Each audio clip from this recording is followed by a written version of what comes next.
જંબુસર શહેરના ભાગલીવાડ વિસ્તારમાં એક રહેણાંક મકાનમાં આગ ભભૂકી હતી, જેના કારણે મકાનમાં રાખેલા ઘરવખરી સહિતનો મોટો હિસ્સો બળીને ખાખ થઈ ગયો। જોકે સદનસીબે આ સમગ્ર ઘટનામાં કોઈ જાનહાનિ નહીં થતા લોકોએ રાહતનો શ્વાસ લીધો હતો।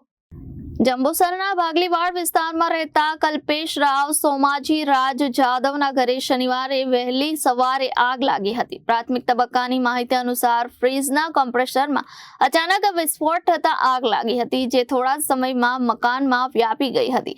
આગ એટલી ઝડપી ફેલાઈ કે મકાનમાં રાખેલું મોટા ભાગનું સામાન પળોમાં બળી ઉઠ્યું હતું। ઘટનાની જાણ થતાં જ આસપાસના લોકો દોડી આવ્યા હતા અને તાત્કાલિક જંબુસર નગરપાલિકાની ફાયર બ્રિગેડને જાણ કરાતા ફાયર વિભાગના જવાનો તરત જ ઘટના સ્થળે પહોંચ્યા હતા અને આગ પર કાબુ મેળવવા પ્રયાસો શરૂ કર્યા હતા। જોકે ફાયર બ્રિગેડ જવાનોના પ્રયાસો બાદ આગ પર કાબુ મેળવવામાં સફળ રહ્યા હતા।